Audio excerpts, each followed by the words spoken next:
This is Contra Zoom, where we go back and forth about films. I'm your host, Dakota Arsenault, and today's episode is presented by Aesthetic Magazine. On last week's episode, we recounted the history of A24 Films, from their humble beginnings to their rise to the top of Hollywood's elite. Today's show is going to be a bit different. I purposely avoided adding my own commentary to the films I talked about, but all that changes as we are going to rank our top 10 films released by A24, but I won't be alone in this list making. No matter what the situation is, you can make it good. This is a joke to you. No. Right now, nothing is a joke anymore. You make one little mistake. Eventually, cracks appear. I'm not believing it. I was 23 years old. And now joining me is a film student who is also a big fan of A24 films, just like me. I've got Royce Benson here with me. How are you doing today, Royce? Doing good. Thanks for having me. Yeah, no worries.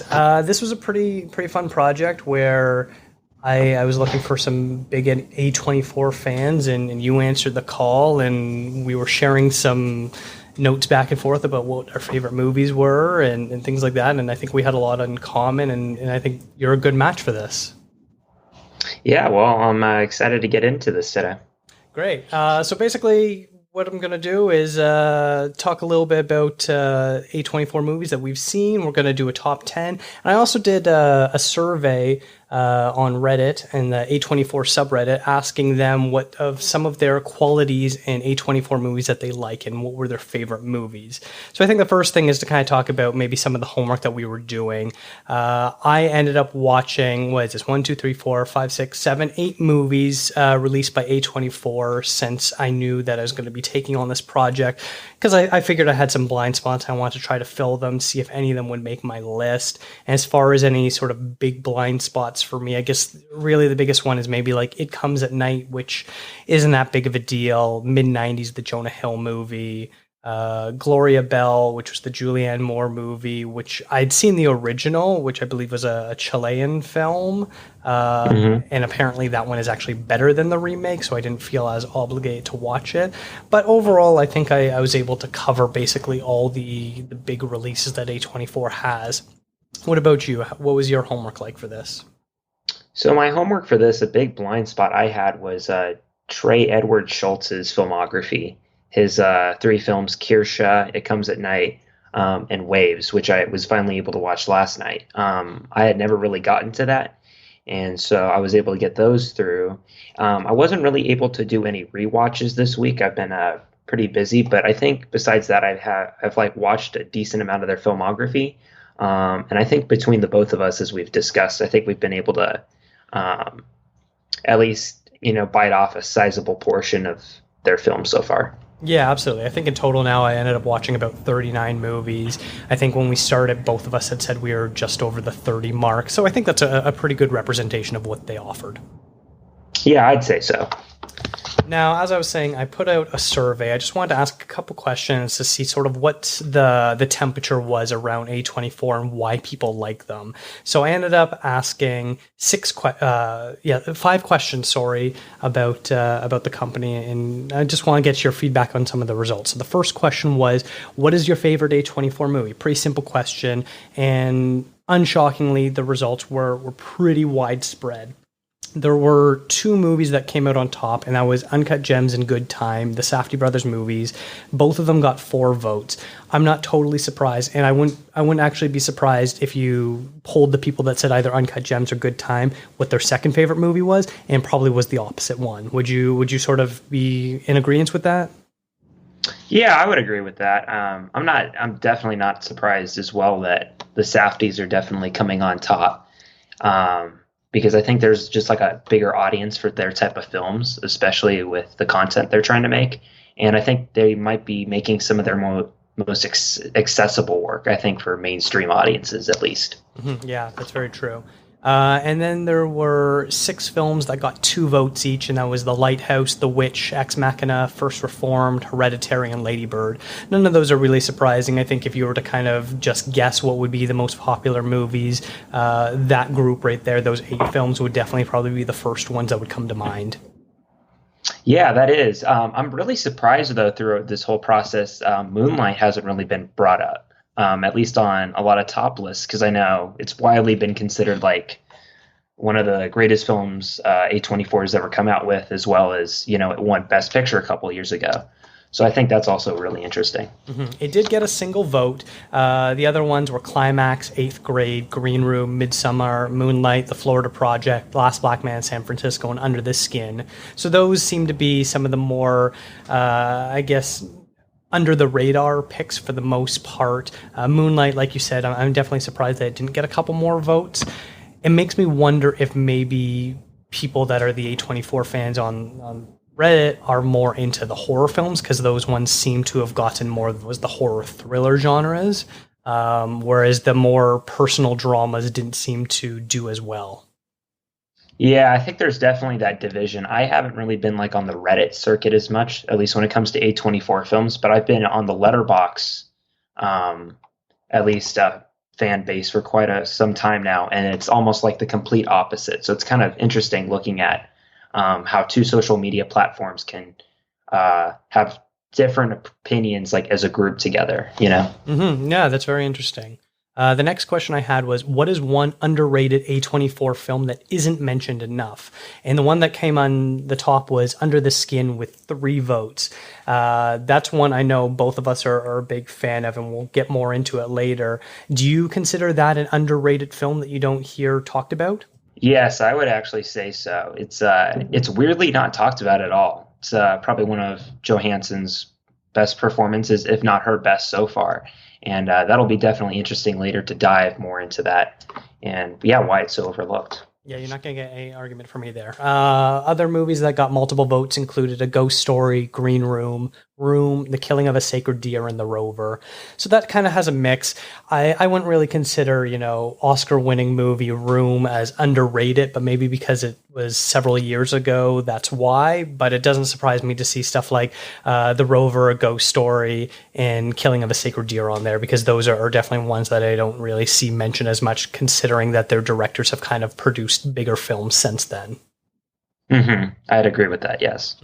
And then there's a whole bunch of movies that got only 1 vote. I'm not really going to read them out. Some of them were a little surprising, like Ex Machina and Hereditary. I don't really consider those underrated. But then other ones like Slow West, The End of the Tour, Tusk, those ones got a single vote each, and that makes sense why they were voted there.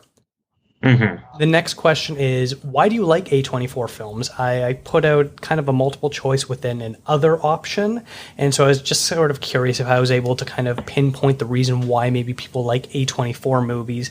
And there was 2 answers that really came out on top.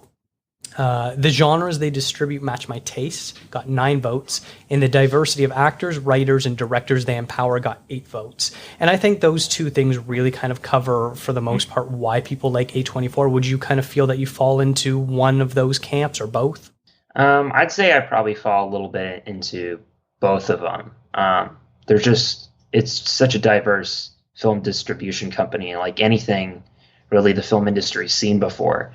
And they're quite a momentum now since they started, which I'm sure we can get into. But they definitely have a unique ability to be bringing stories to life a lot of other companies haven't been able to, and so I think that's definitely going to lead them to success. Interesting. And then the next answer on the list was, I didn't even realize that I was a fan of A24 films until I saw a list of a bunch of movies I love, which got 5 responses, which I'm not shocked also that was a popular response as well, because I think even for me, it was probably several years into it, maybe even 4 or 5 years into their company's history, where I started to realize, hey, I'm seeing this logo at the beginning of the films every time that seem to be making, my best of lists every year. Who are they? And that was kind of when I was doing a little bit more research and realizing, oh man, these guys are putting out a lot of great movies, and a bunch that I've seen and a bunch that I want to see, and working with people I like. So it's interesting to see that a bunch of people agreed with that statement as well.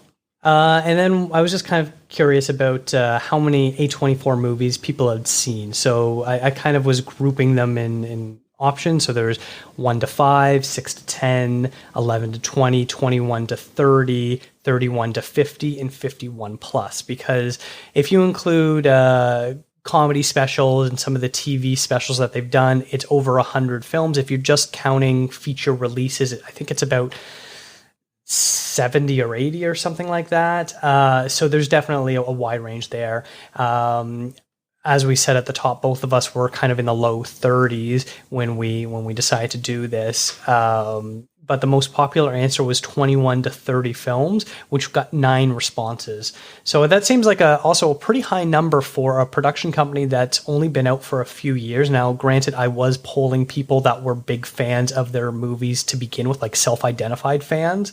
So I wonder if that sort of skewed the results a little bit, that people are purposely seeking out these films.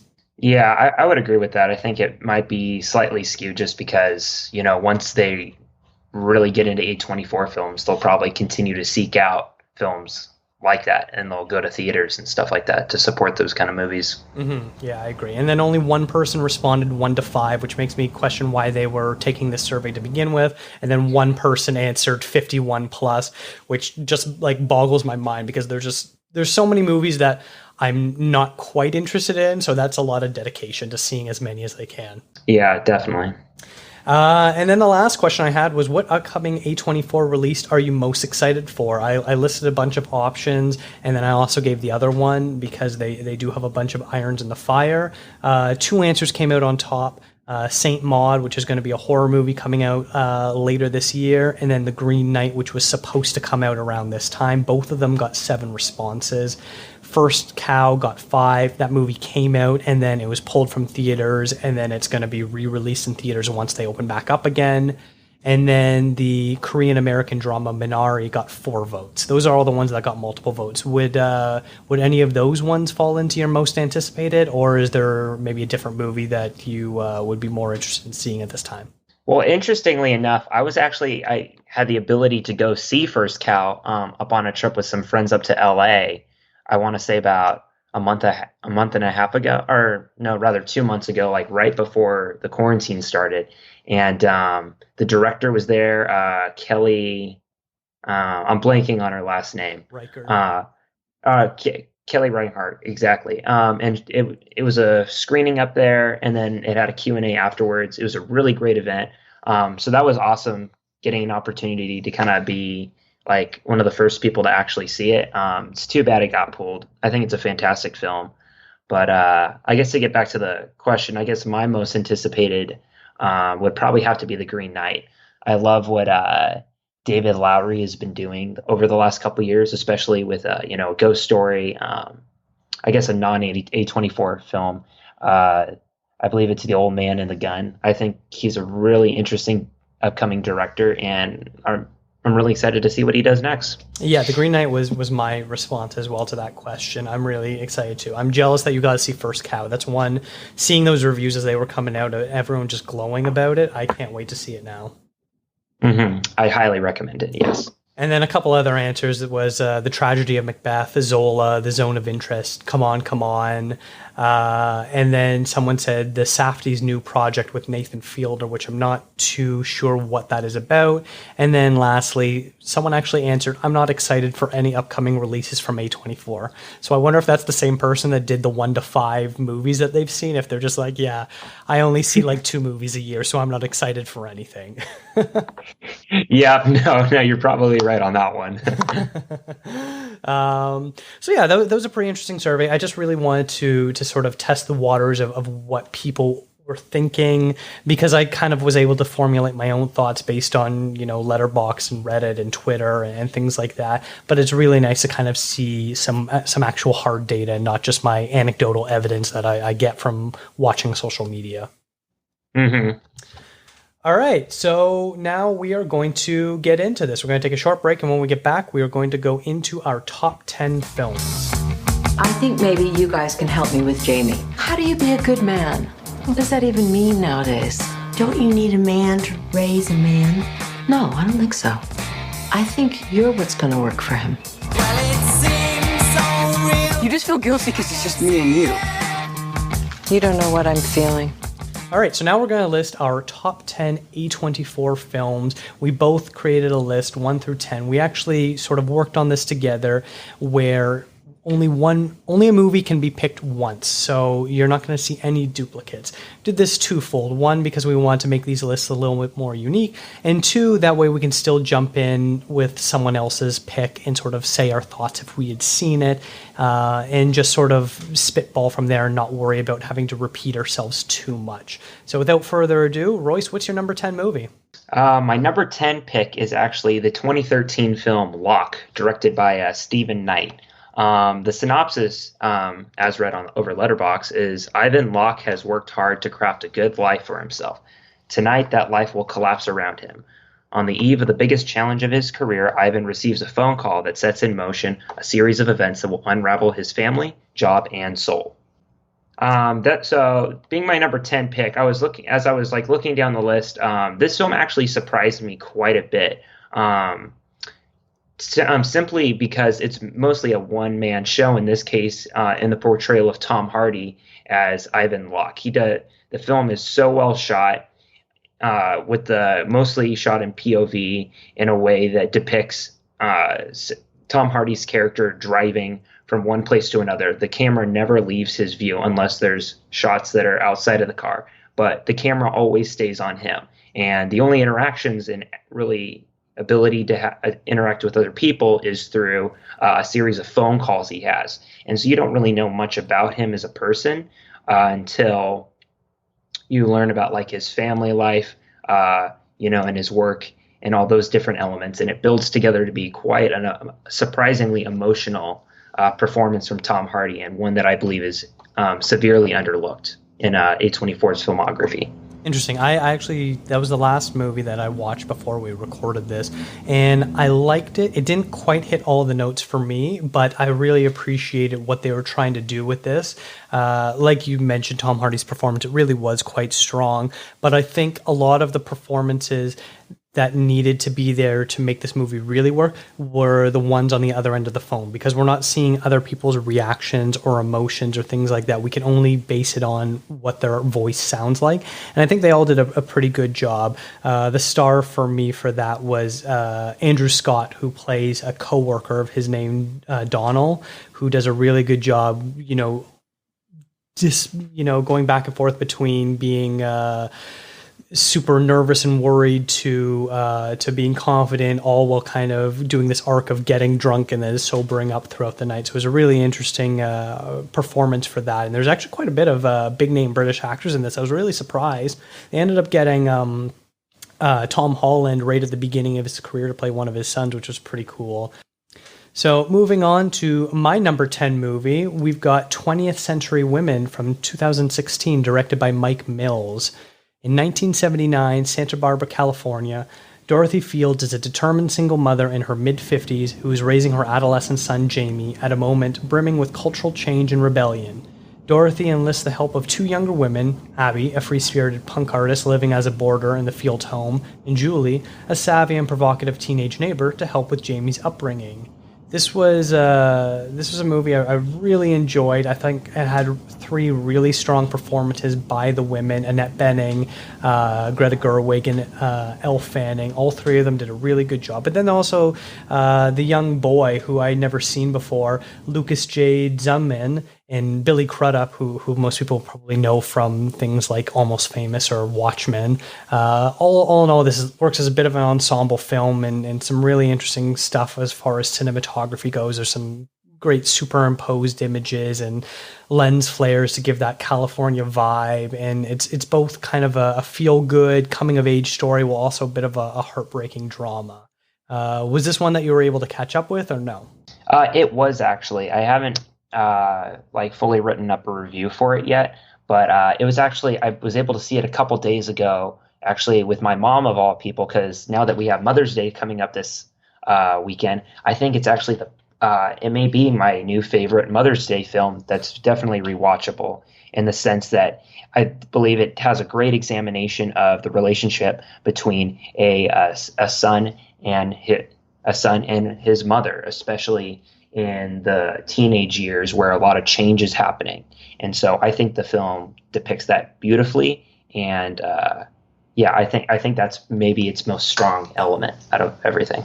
Yeah, I agree. I think, interestingly enough, all of these characters, the five main characters, they sort of have their own relationships with the other characters as well, and they're all subtly different. And so I appreciate things like, Benning and Gerwig's characters being the two older women, having this more of a mature female friendship, and then Fanning and Bennings are a bit more of a matriarchal relationship sort of thing like that. But like all of it is very subtle, and it's a great way to showcase, different female relationships towards men, both love interest and familial, and sort of has a lot of really interesting things going on with the different dynamics. Yes, I would totally agree with that. All right, what's your number 9 movie? Oh, well, my number 9 pick today is going to be the 2019 film Midsommar, directed by Ari Aster. It's his sophomore feature, and the synopsis reads, several friends travel to Sweden to study as anthropologists at a summer festival that is held every 90 years in the remote hometown of one of them. What begins as a dream vacation in a place where the sun never sets gradually turns into a dark nightmare as the mysterious inhabitants invite them to participate in their disturbing festival activities. Now, this was actually a film I was able to catch in theaters last year. I was able to catch quite a few newer A24 films in theaters last year, gratefully.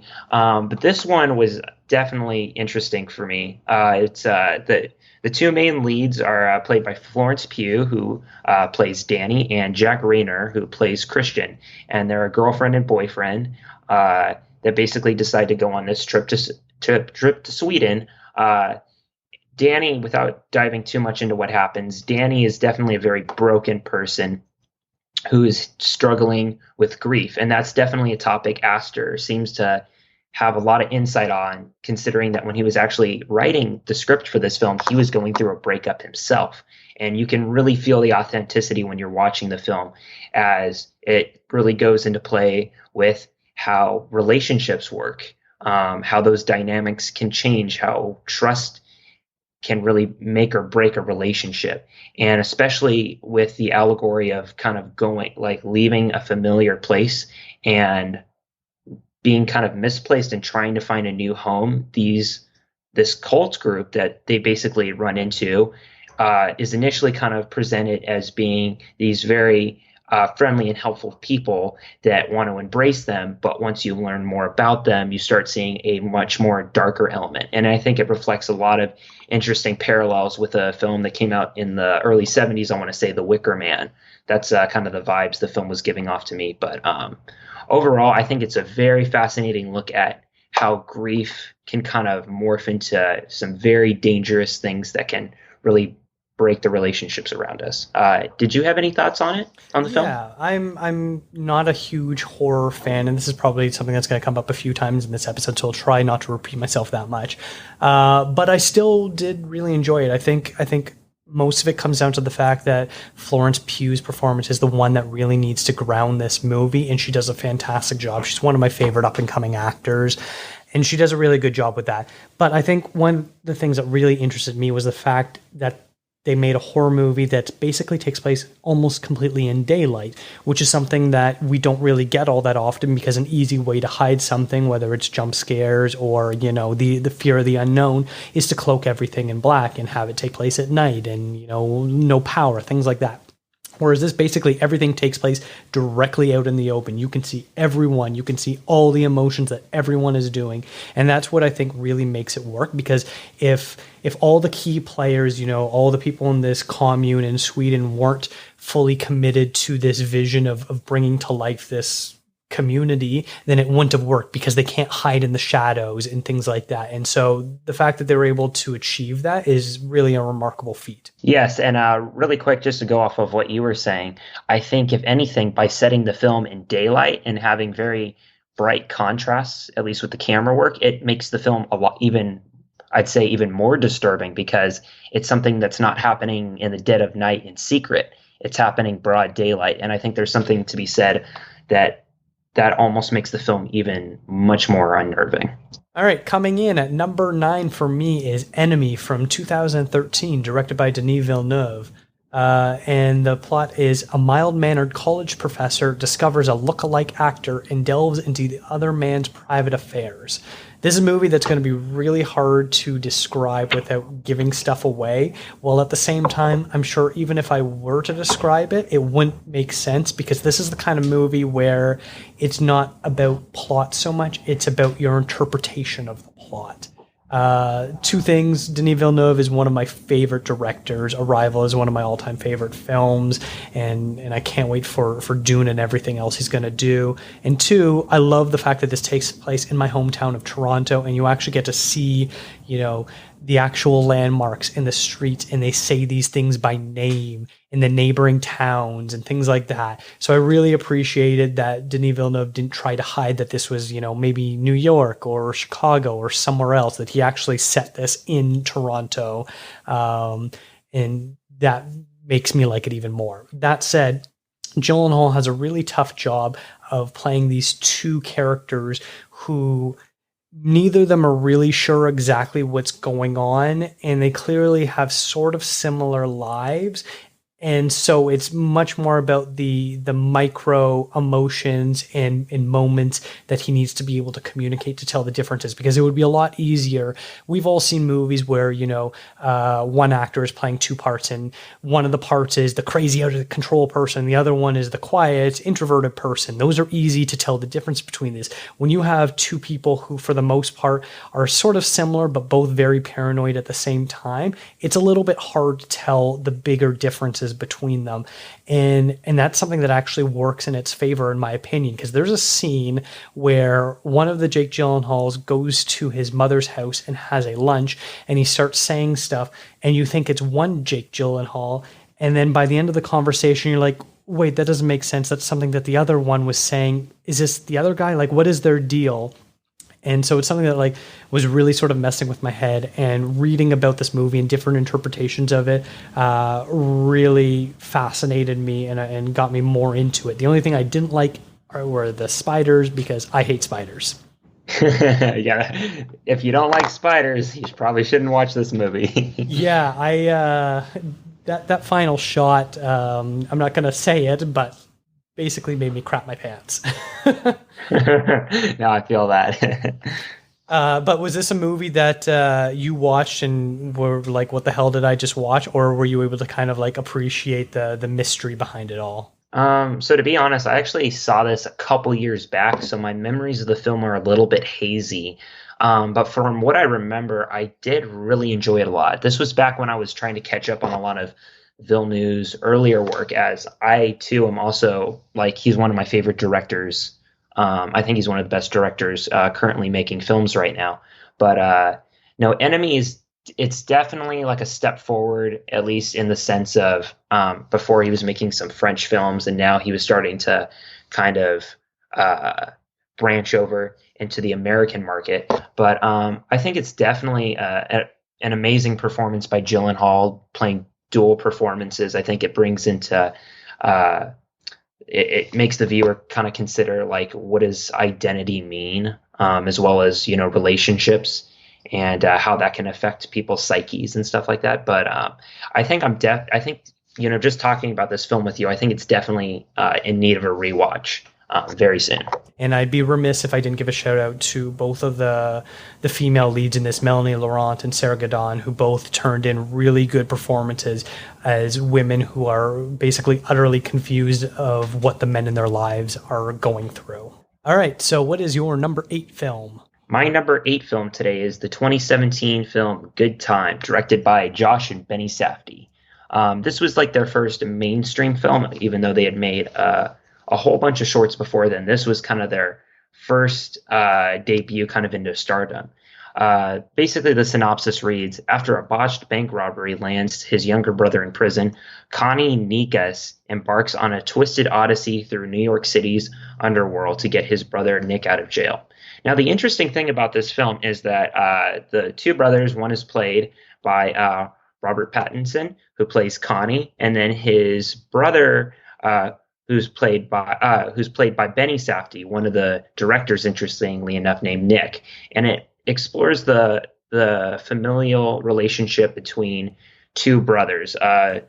Benny Safdie's brother, it seems like when you're watching the film that he might be special needs, and you don't really know too much about the brothers when the story starts. It kind of just throws you in the middle of the action, and that's something that the Safdies are incredibly good at doing. They're very good at making, I want to say, like fast-paced thrillers that are nausea-inducing. That's the best way I can describe it. I think this might have to do by the way they conduct their score or the way they brighten and heighten colors. But I think what can be said at the end of the day is they make psychedelic films, I think is a good way of putting it, about people in situations that keep making the same mistakes over and over again.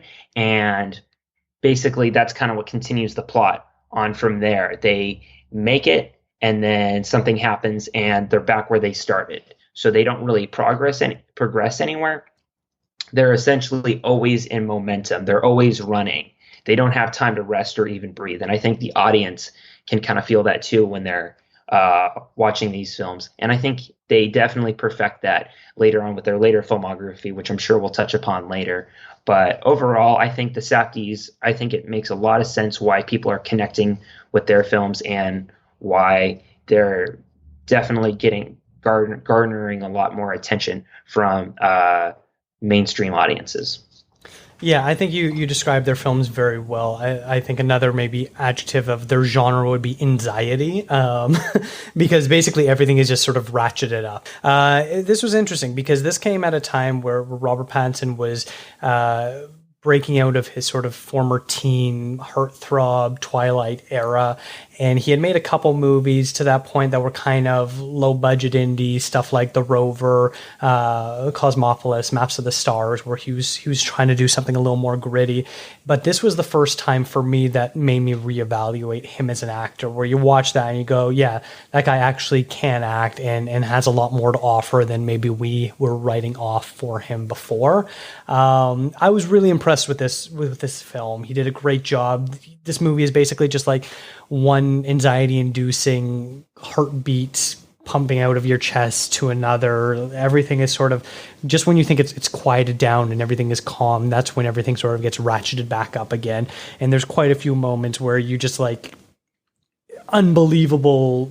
I keep using this word anxiety, whether it's, the funhouse scene where involving the security guard in the bottle of acid, or the drug dealer heist scene, things like that. There's just so much going on where like every time you get to that moment, you're just basically dreading what's going on. It's basically like cold sweats the movie. Have you ever been on your own before? No, never. Your last relationship lasted how many years? Around 12. Sexual preference? Women. Is there a bisexual option available? No, sir. This option is no longer available. And the dog? My brother, he was here a couple of years ago, but he didn't make it. All right, my number 8 film is The Lobster from 2015, directed by Yorgos Lanthimos. In a dystopian near future, single people, according to the laws of the city, are taken to the hotel, where they are obligated to find a romantic partner in 45 days or are transformed into beasts and sent off into the woods. Lanthimos made his name a few years earlier with the Greek film Dogtooth, and this was his long-awaited English language debut, and he cast Colin Farrell, Rachel Weisz as the leads. And the reason why it's called The Lobster is because Colin Farrell is a single man who goes to the hotel after his wife has died, and he says that if he can't find love within 45 days, he will turn himself into a lobster. It's a bit of a weird premise and hard to kind of get along if you don't just kind of go with it, because this is kind of like this weird future where they have this ability to turn people into animals. But this film is kind of like a mix between super dark comedy and then also kind of horror-y at the same time. There's some thriller moments in it as well. You never really know if a situation that's happening you're supposed to laugh at or not. And usually what ends up happening is you laugh and then you go, oh no, and you sort of like cover your mouth and you're like, oh, why did I just laugh at that? That's not something that's supposed to laugh at. And you kind of feel bad at the same time. And it basically goes on for the entire 2 hours. The performances are all super flat, as little emotion as possible. But from that, that's where you get this element of both comedy and horror at the same time, because you can't properly read people. Everything is super flat. And in this, I don't want to spoil it, but the final shot of this movie is one that you'll never forget and probably will like haunt your dreams as well. Were you a fan of The Lobster? Yes, I was actually. I originally saw it a couple years back, but then I came back to it a couple weeks ago.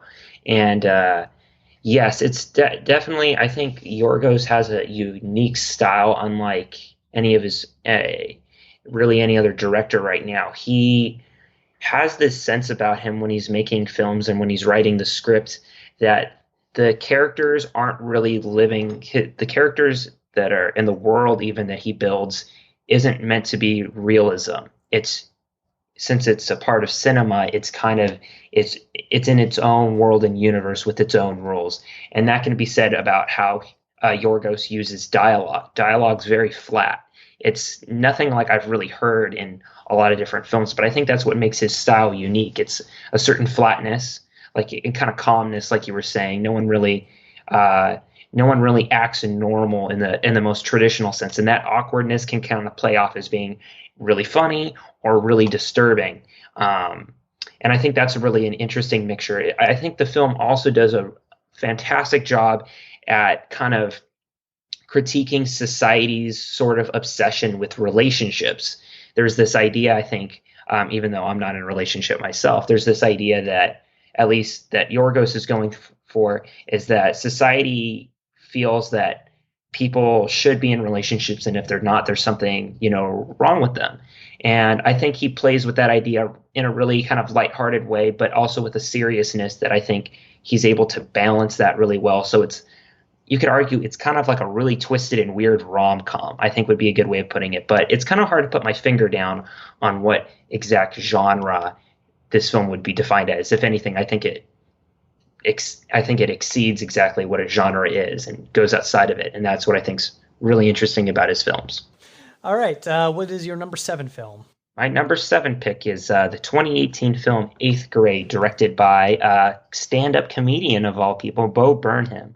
The synopsis reads, 13-year-old Kayla endures the tidal wave of contemporary suburban adolescence as she makes her way through the last week of middle school, the end of her thus far disastrous 8th grade year before she begins high school. Now, what's interesting about this film is considering who directed and wrote this film, Bo Burnham. So I had known about Bo a little bit before. I had watched his stand-up specials. I thought he was a really funny comedian that definitely had a lot of depth to him besides just surface level comedy. And so when I heard it was first released that he was going to be making a film, I was really excited about it. He was going to make like a coming of age film about kind of what kids are going through in kind of the current climate, I guess you could call it. And this kind of goes back to Elsie Fisher's performance as Kayla. She gives a very convincing and heartfelt one. And I think what's most powerful about this film is how it shows kind of teen adolescence. It shows just how vulnerable teens are and how much they're really going through right now, especially how it highlights the use of social media technology and how we live in now. I don't want to sound like a boomer in this moment right now, but we live in, such a technologically advanced society where everything's based on, looks, and it's all about, position, like what's going on in your life. It's about, popularity. But the scary thing now is that you can kind of communicate all those things over just looking at your phone. And I think Bo has a certain amount of maturity when he was making this film, kind of diving into a lot of those themes, especially about how, kids are kind of, it's already rough for kids in 8th grade. I remember it was hard for me around that time trying to find who I was and stuff like that. There's a lot of different problems going on, and it's a very hard time to go through. And I think that's portrayed beautifully through the film. It feels nothing but authentic. And I think that's the, highest praise I can really give this film. Did you have any thoughts on it? Yeah, this is one that I really loved. I think I was surprised, just like everyone else, this idea that Bo Burnham white male in his 30s would be able to communicate what it means to be a 12, 13-year-old girl sort of going through all these life changes and do so successfully. I was definitely shocked at the amount of nuance he was able to input into this film, and was one that really worked well on me and was quite emotional. I was never a 13-year-old girl, but I do remember what it was like to be in that time zone. I know I was in grade 8 in 2003, which is much older than you.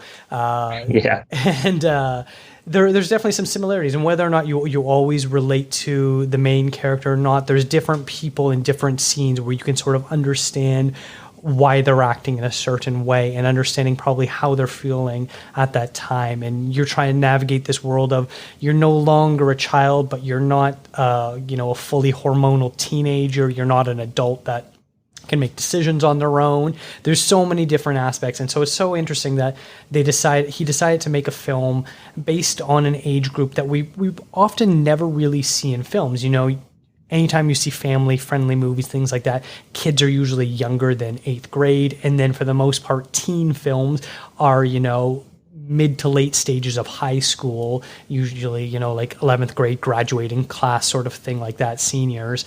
So it's really interesting that he decided to basically do middle school senior, which is something that we really don't see. And I think he was able to sort of capture an era of youth that we don't really get to see all that often, where it's so fraught with uncertainty, both in yourself and what you're supposed to be and what other people are expecting from you, all at the same time of your body's changing and sort of betraying you at the same time. So that's all super interesting that he was able to capture all that.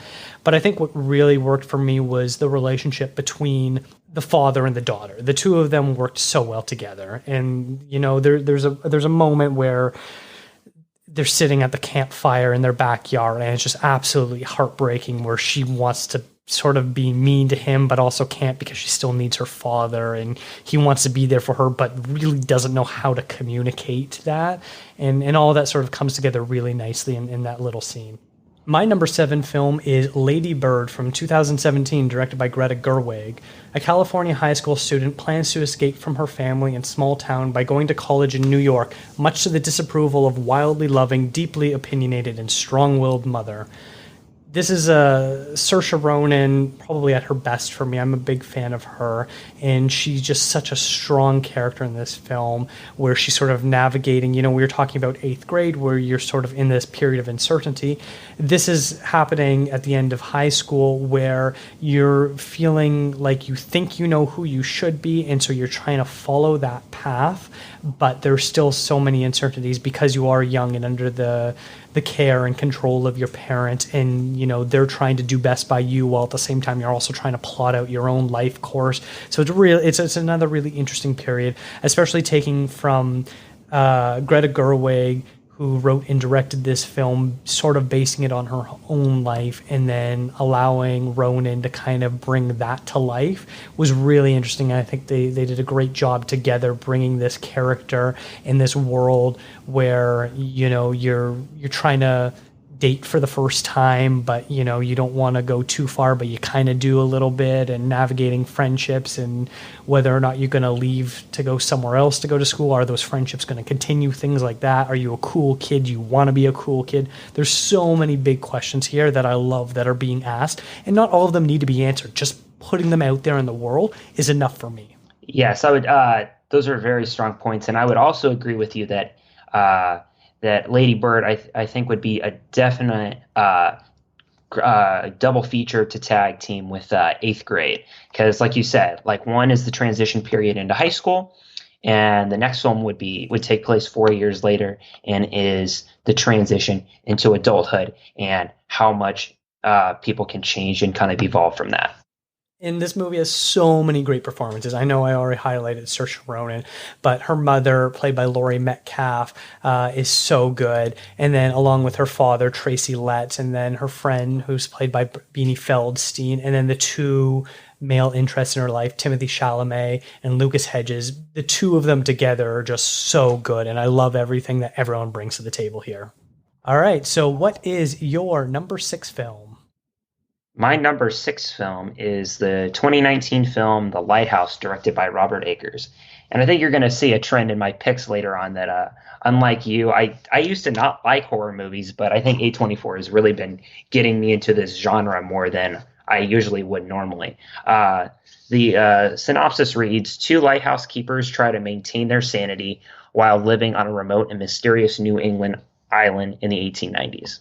Now, I think that's a perfect way to summarize this film. I know it's a fairly recent film and it's a decent amount of people have seen it, but some haven't. So I want to try talking about this without too much spoilers. But really, when it comes down to it, the film is mostly about two main people, both named Thomas, funny enough, but one of them played by Rob Pattinson and also by William Dafoe.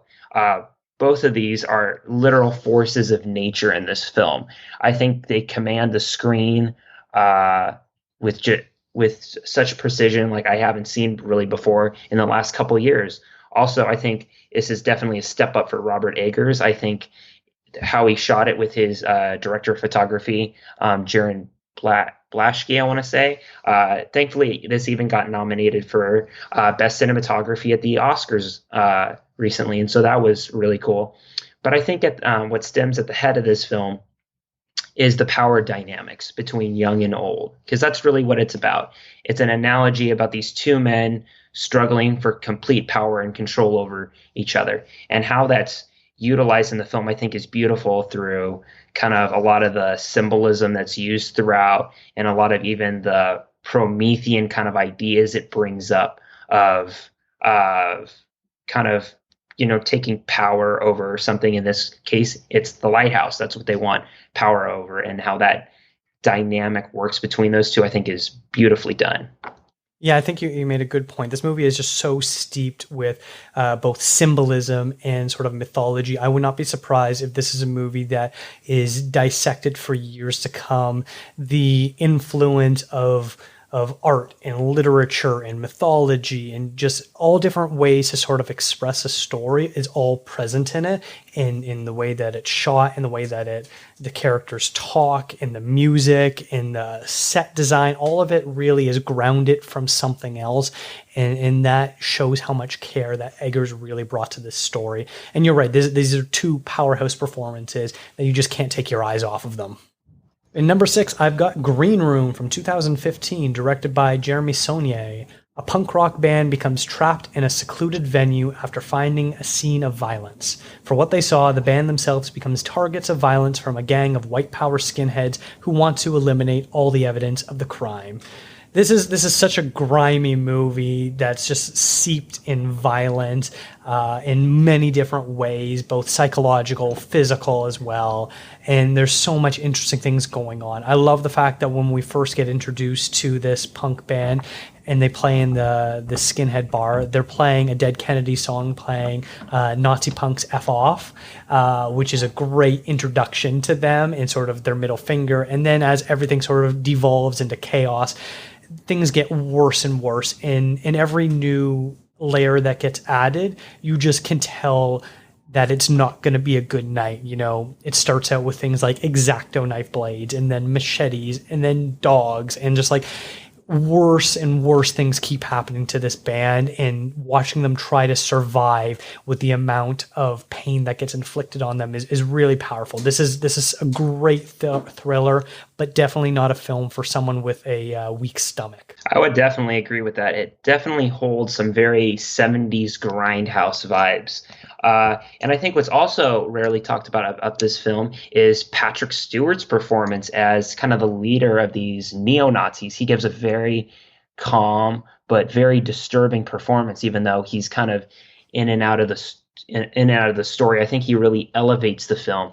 It's also an incredible unique way to set a film about a bunch of punk rockers basically having to fight their way out of this area that's controlled by a bunch of neo-Nazis. I think that's a really interesting revenge tale, because I think what everyone can agree on is we all hate Nazis. I think that's definitely I think that's something everybody hates. So when you see what happens on screen, it's very gratifying in the most Tarantino of ways, and I can definitely see that kind of inspiration I'm sure Jeremy had when he was making this film. But yeah, overall, really enjoy this film, and I think it's highly overlooked. All right. So what do you have coming in at number 5? My 5th pick today is going to be the 2017 film The Killing of a Sacred Deer by Yorgos Lanthimos. Now, we've already talked about how Yorgos kind of has been, up until The Lobster, he had been building up a certain presence in his films. He has a very unique way of writing dialogue and story. But I think he kind of elevates it in this film. The synopsis reads, Dr. Stephen Murphy, played by Colin Farrell, is a renowned cardiovascular surgeon who presents over a spotless household with his wife and 2 children. Lurking at the margins of his idealistic suburban existence is Martin, a fatherless teen who insinuates himself into a doctor's life in gradually unsettling ways. Now, when I first saw this film, I was kind of taken aback by how much Yorgos had grown since The Lobster. And if anything, I think he builds on everything that makes his movies so unique. His way, how he frames the camera kind of above to kind of resemble an omnipresence, almost if there's some other force at work watching all this take place. And actually, when I was doing research afterwards and going into it, it's actually there's a lot of Greek mythology allegories at play if you really look into it. And I think that's its most fascinating element, is it's taking a lot of these, Greek stories that I'm sure I grew up reading a lot of these growing up, and I'm sure others did as well. But to see that kind of get these like timeless stories and then portraying them in the modern day, I think is very striking. To take characters that are in ideas and philosophies that we've since used in pop culture today, whether we know it or not, kind of these basic kind of human truths about human nature and, the good and evil that's at a constant play within all of us, I think is depicted very well. And I am a big sucker for allegories and stuff. And I think this film does it incredibly well in the most disturbing and funny of ways. Yeah, this was a one that didn't quite work for me as well. I talked about how I love The Lobster, Lanthimos' earlier film, and I also really love The Favorite, his follow-up to this that's not an A24 movie. But for some reason, this was just a little too out there for me and a little too slow at times. I found the pacing just to be a bit off for me. That said, it has a lot of similarities with The Lobster, so if you've seen one of them and you like it, you'll definitely like the other one. What was your next pick today? When I was little, we used to move all the time. I would write these notes, and I would fold them up really small, and I would hide them. What did they say? They were just like things I wanted to remember, so that if I ever wanted to go back, there'd be a piece of me there waiting. Number 5 for me is a ghost story from 2017, directed by David Lowery. Recently deceased, a white-sheeted ghost returns to his suburban home to console his bereft wife, only to find that in his spectral state he has become unstuck in time, forced to watch passively as the life he knew and the woman he loves slowly slip away. This is interesting, This movie literally is about a man with a sheet over his head, much like a poor, crappy children's Halloween costume, and it's just about watching. There isn't a ton of dialogue. It's just watching and observing sort of the human condition. Rooney Mara stars as the widowed wife who isn't even in for most of the movie. She's there for like the first third, and then slowly time keeps passing and we get to see more things from the ghost perspective as new people move into the house and sort of what his influence over that has to be.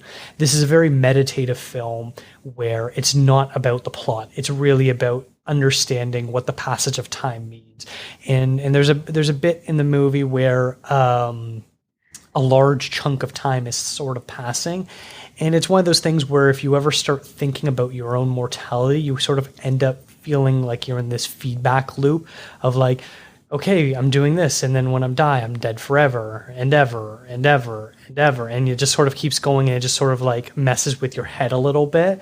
And I know that's sort of like a universal thought where anytime someone thinks about their own mortality, it sort of doesn't really end well for them. But this is sort of like putting that in motion, and it's a really affecting performance from a character who basically can't emote, can't talk, can't do anything, is just standing there, and you just feel so much pain, so much love, so much life.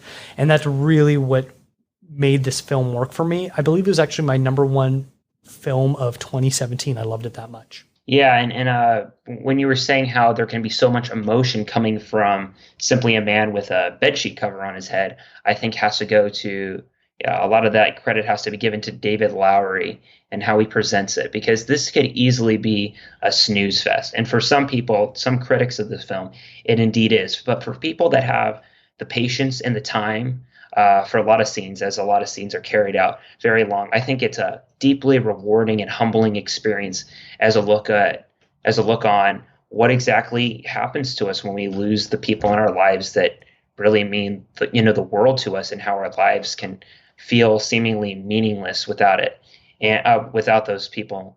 But although I think it can resort to times of misery and kind of depression and a lot of sadness in those times, I think overall, I think there is a hopeful message and theme at the story's conclusion.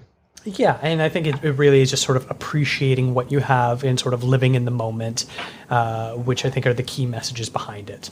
All right, what is your number 4 film, Royce? My number 4 film today is going to be the 2018 film Hereditary, directed by Ari Aster, being his basically debut into the scene, the film landscape, after directing a couple shorts when he was in film school. Hereditary, I think, kind of took the world by storm. I want to say this is the film that made A24 noticeable.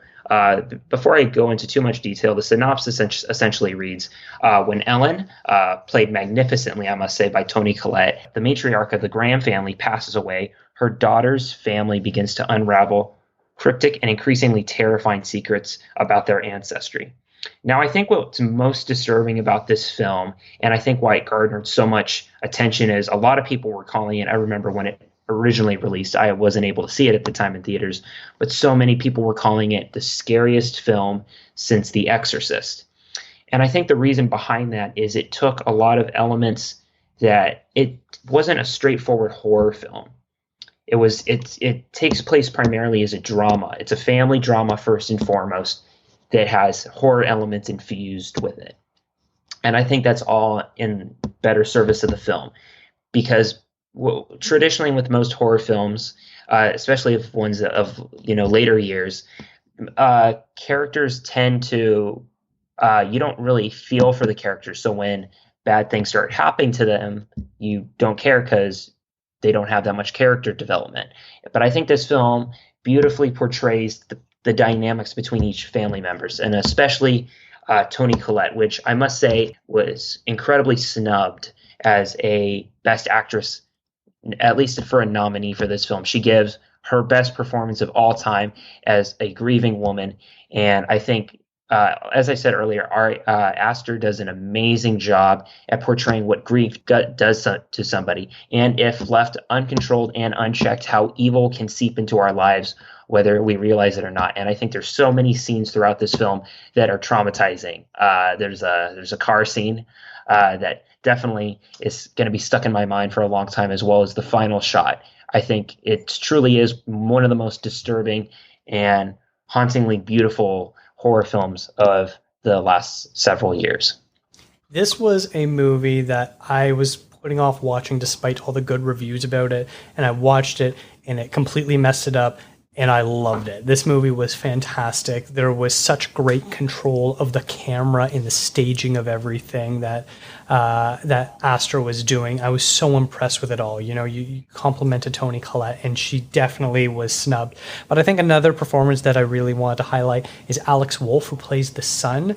So much of this story is about things that are happening to him, whereas Tony Collette and other characters are sort of changing their behaviors based on new information they're learning. But basically, the son is the one that's being infected with all of this the most. And he has to be able to play this balance of both being terrified and slightly curious at the same time. And he does a really good job balancing that. And there's a couple moments, where it looks like he's kind of being possessed that just like really crept under my skin and bothered me. And now anytime I hear the tongue clicking out, whatever that is, it like sends shivers up my spine now. I don't think if I hear that at night, I'll be able to sleep. My number 4 pick is Ex Machina from 2014, directed by Alex Garland. Caleb, a 26-year-old coder at the world's largest internet company, wins a competition to spend a week at a private mountain retreat belonging to Nathan, the reclusive CEO of the company. But when Caleb arrives at the remote location, he finds that he'll have to participate in a strange and fascinating experiment in which he must interact with the world's first true artificial intelligence housed in the body of a beautiful robot girl. The description that Alex Garland was giving when he was promoting this film was trying to predict would there be, if Google or Amazon or whoever else released a news statement, 5 days from now saying that they have some new discovery, will it be that shocking to us? And this is sort of putting in motion of where we are with where technology is headed in clearly the very near future based on everything we already know scientifically, ethically, philosophically, all these sort of things. And he does a fantastic job of grounding what is essentially a sci-fi film into reality without making it seem out of place. This is essentially a three-hander between Oscar Isaac, Domhnall Gleeson, and Alicia Vikander, and the three of them all have very different things with different layers going on at the same time. They all have secrets that they have that they're portraying, that when they later reveal their secrets, you can go back and sort of see the different layers of their performances that they're doing. All three of them are so good, and it's kind of scary at times. It's very thrilling. I love this sci-fi, technological thriller ride that we get taken on.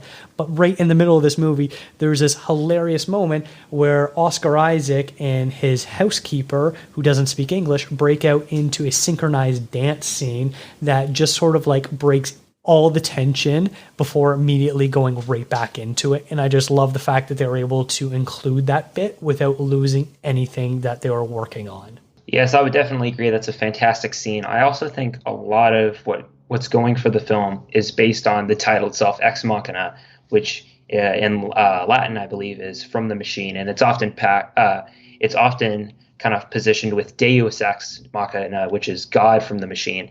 And I think it's an interesting idea that it's humans building something else in our own image. We are kind of, in a sense, becoming our own gods, but it's showing how it's showing the idea that if we create something in our likeness, will it grow to resent us and even hate us and even evolve past us and consider, and maybe even starting to consider, are we even in need of existing and must we be removed? And I think a lot of I think shows like Black Mirror, especially and stuff like that, really tie in well to this and to get the ball rolling. If like we're at our most technologically advanced state right now, and are we really thinking about the long-term consequences of our actions? Because there is going to be coming a certain point. I think we're at that point right now where what we're doing with artificial intelligence, especially, it's irreversible. We can't go back. That's how advanced we are. And I think this film horrifically portrays how that mindset can kind of bring us to some very terrible places. Mm-hmm. Yeah, that's a great way to describe it. And I think what's interesting is the way this movie ends. I don't want to reveal too much about it, but it's shot to be this beautiful ending of freedom. But then I find that the more you think about this, the more sort of horrifying of an ending it actually is of what the actual consequences are of everything that took place in the hour and a half that we just witnessed, and seeing how it sort of unfolds of what's going to happen, 5 minutes after this movie ends is where the real sort of horror sort of creeps back in for me. All right, what is your number 3 film? My number 3 pick today is going to be the 2013 film directed by Jonathan Glazer, Under the Skin. We briefly mentioned this earlier, and I think on that poll you took as one of A24's most underrated films. And I would definitely personally agree with that statement. The synopsis essentially reads: a seductive alien prowls the streets of Glasgow in search of prey, unsuspecting men who fall under her spell. And I think that's a really good way of describing essentially what this film is. It's a little bit hard to describe what exactly the film is without watching it. At its most basic level, it's in a sense an alien who takes on the form of a woman, played by Scarlett Johansson, who gives a brilliant performance as this kind of humanoid alien that essentially wears this skin and essentially hunts down victims who are male, using her sexuality to lure them in. And she does this in a way where she has this van and she goes around on the streets late at night, asking men for directions, being really friendly with them, offering them rides before she essentially lures them back to her lair, where she, in a sense, disposes of their bodies for a purpose we don't fully understand. And I think what's really interesting at the heart of this film is how it kind of flips the societal norms of what we usually see. It's usually the other way around. It's usually men prowling kind of on women on streets. So that's, I think, one of the most disturbing elements of this film is, even though this creature, we don't know if it has a gender or not, just the fact that it's a woman, there's something terrifying about that. She's using her look. She's using the vulnerabilities of the men she deals with. She's, in a sense, learning about how humans act and are with each interaction she has. And if anything, you kind of feel sorry for her at the end of the day, even though she is essentially, murdering these people, because you understand that she's doing it out of necessity. But there's something about seeing humans. She wants to have that same connection we do. And if anything, I think that puts into perspective just how unique the human connection and need really is. Yeah, I think by the time your sympathies sort of shift, because the whole first, 2/3 of the movie were sort of kept at a distance from everything. But when the sympathies sort of change and you're siding with her, that's when things truly sort of go off the rails and kind of get very scary. I think for me, the interesting thing is that it was basically shot like a documentary, using people who didn't even know they were in the movie at times.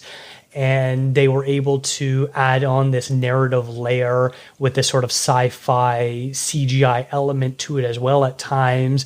So combining both the fiction and the non-fiction together in this weird mishmash really worked well to kind of keep the viewer on edge and not totally sure of exactly what's happening, because it feels real, but at the same time you understand you're being manipulated, but you don't really know how. What was your number 3 pick today? I've got Moonlight from 2016, directed by Barry Jenkins. This tender, heartbreaking story of a young man's struggle to find himself, told across 3 defining chapters in his life as he experiences the ecstasy, pain, and beauty of falling in love while grappling with his own sexuality. We talked about this at the top, where this was a Best Picture winner that seems to maybe not get as mentioned as much anymore.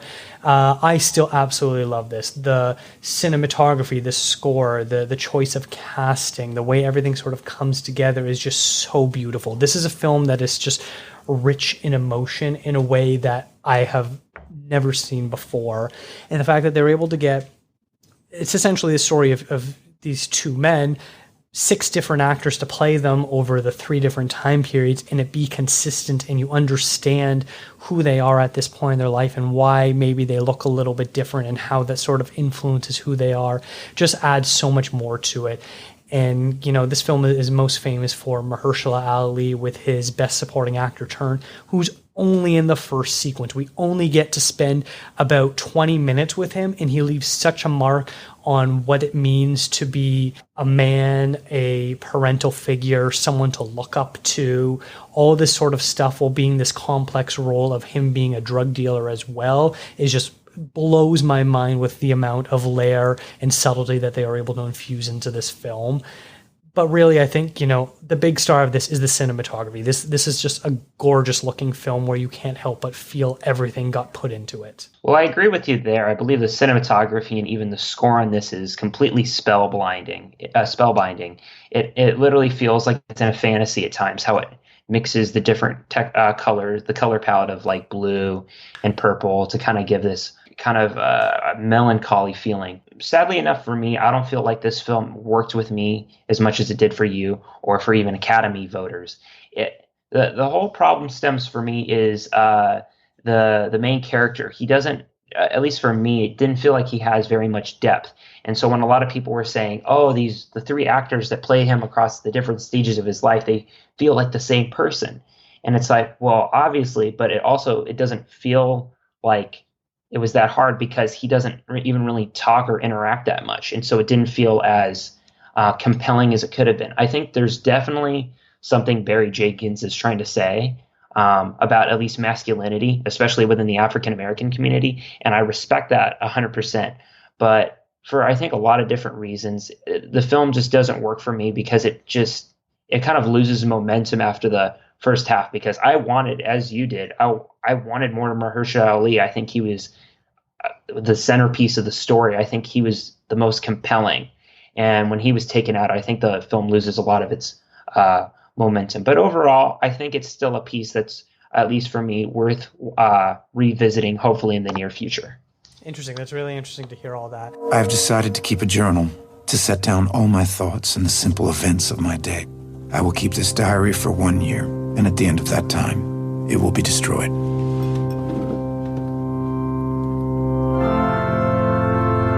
I encouraged my son to enlist. It was a family tradition. 6 months later, he was dead in Iraq. I was lost. My son's the reading of the Lord. Praise be God. All right, what was your number 2 film? My number 2 pick today is the 2017 film First Reformed, directed by Paul Schrader.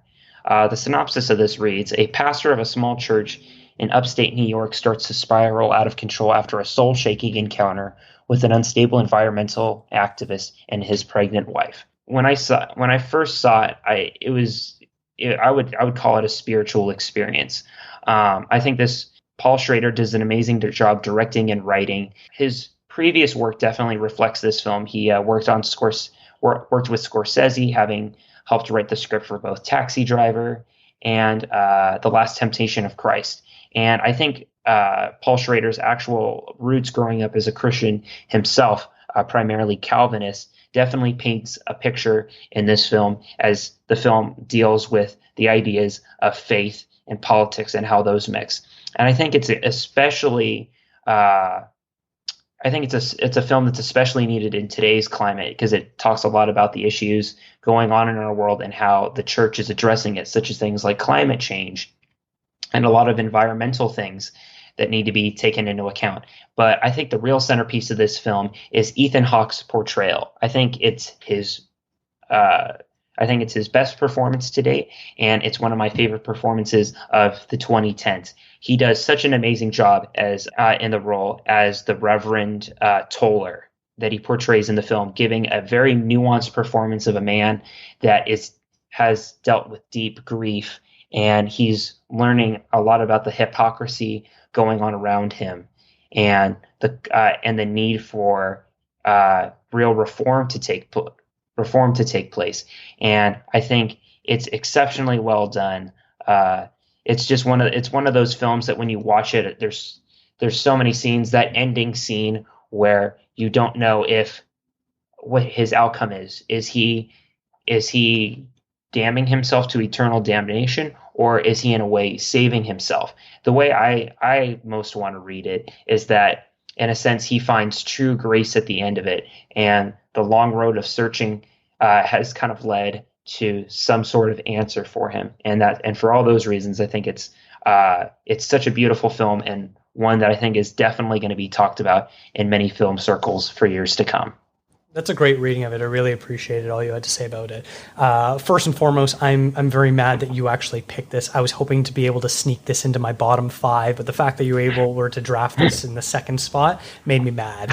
I'm sorry about that. That's all right. This movie is so beautiful. I'm not a religious person myself, and sort of was able to appreciate the stance that the Reverend was taking, and one that I see myself taking as well. This sort of hypocrisy of if we were indeed put here on earth by God, why are we not taking care of the land? And why are we purposely destroying it just for the sake of making some money? Because the main sort of crux of the film is this idea that this oil company is donating large amounts of money to the much bigger church that sort of oversees the small one that Ethan Hawke manages, and it just brings up so many great points of the way we should be looking at the world and interacting with it and appreciating the beauty that is all around us.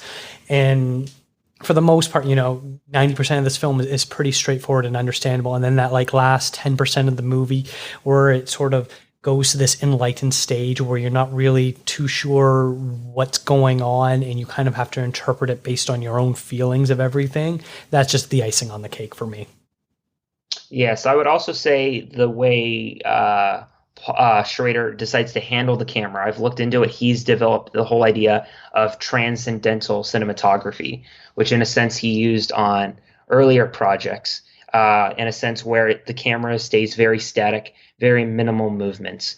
But in a sense, the film doesn't need complex camera work. I think the camera is where it needs to be all the time, and it definitely gives a sense of uneasy dread at what will lead to the eventual finale of the film.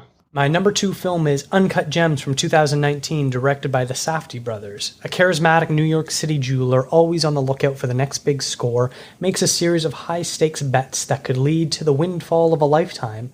Howard must perform a precarious high-wire act, balancing business, family, and encroaching adversaries on all sides in his relentless pursuit of the ultimate win. This movie is phenomenal. We talked about Good Time just being so anxiety-inducing, and this movie basically cranks that up. This movie is basically figure out right now in your life what is the worst decision you can make it, and then from there, make the next worst decision, and then the next worst decision, and the next worst decision, and it just keeps going and going, because Howie, played by Adam Sandler, just doesn't know how to make a good choice. Everything he does is wrong, and for some reason, that just keeps propelling him forward, because he doesn't get discouraged. He will eventually get that right decision. And unfortunately for him, he does eventually get to that right decision. It's just, what is the cost of that? And it's just so fascinating to watch as you're basically having to cover your eyes and being like, no, why are you doing this? And it just keeps going and going and going. And this movie is basically cranked up to 50. I won't even say 11. This movie is cranked up to 50. It's just nonstop, heart-pounding, anxiety-inducing, bad decisions, yelling, everything you can imagine that can go wrong will go wrong. And that's basically this movie, and I loved it. I love it as well, and I think a lot of that credit can go towards Sandler's absolutely fantastic performance. I think also the idea of the opal kind of being this symbol of almost dragon's gold. It's the idea, people love shiny objects, and when you gaze upon stuff like that, it begins to corrupt your mind, and that's indeed what happens to Howard in his relentless pursuit of achieving whatever dreams he wants and has. Mm-hmm, absolutely. And the two women in his life, Julia Fox and Idina Menzel, both are sort of the yin and yang of trying to control him while also being supportive at the same time and enabling him as well. It's just so interesting how sort of everything comes together. All right, Royce, what is your number 1 film? My number 1 pick is the 2015 film The Witch, directed by Robert Eggers. The synopsis reads, in 1630s New England, William and Catherine lead a devout Christian life with 5 children, homesteading on the edge of an impassable wilderness. Exiled from their settlement when William defies the local church. When their newborn son vanishes and crops mysteriously fail, the family turns on one another. Now, why I actually have this in my top spot is it was the most effective film on me out of all of A24's filmography. It was definitely an experience that definitely rocked me to my core. I would go so far as to say it's the scariest film I've ever seen in my life. And that's coming.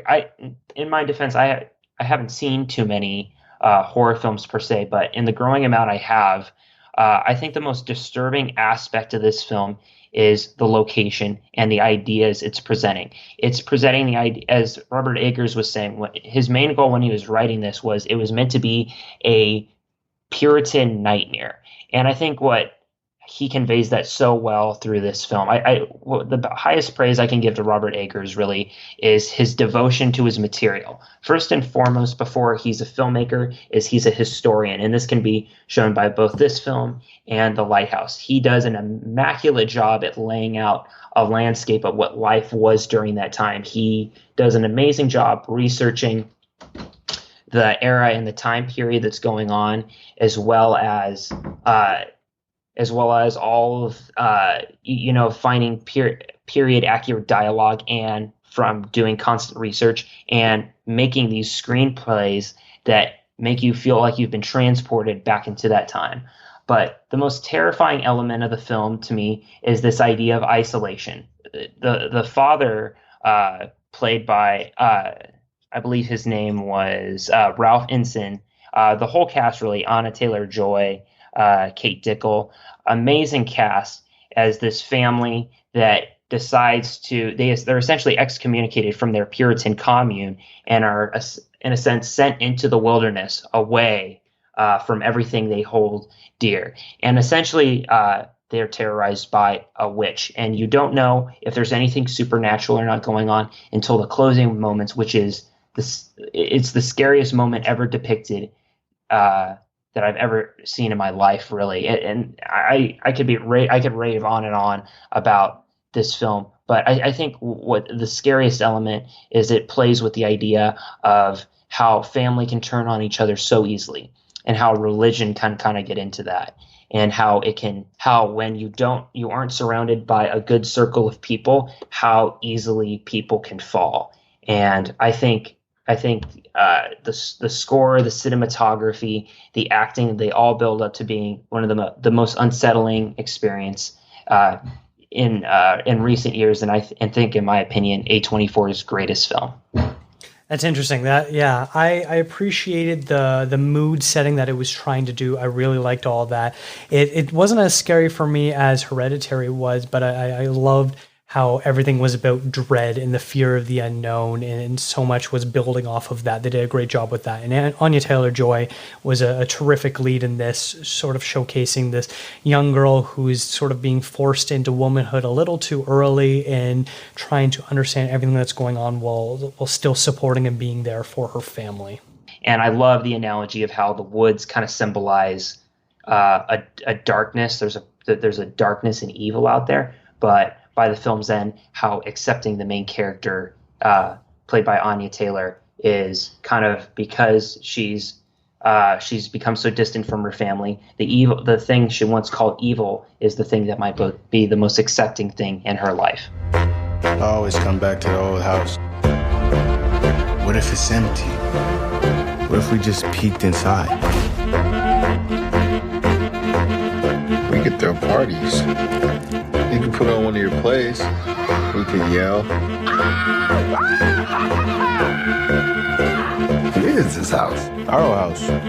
That's not your old house, and that's not your neighborhood. And so for my number one film is The Last Black Man in San Francisco from 2019, directed by Joe Talbot. Jimmy fails his dream of reclaiming the Victorian home his grandfather built in the heart of San Francisco. Joined on his quest by his best friend Mont, Jimmy searches for the belonging in a rapidly changing city that seems to have left them behind. This film, there isn't a ton that happens. Really, the plot that I described is the plot. It's about these two young men who are trying to reclaim a home and work on improving it, bringing it back to its old glory.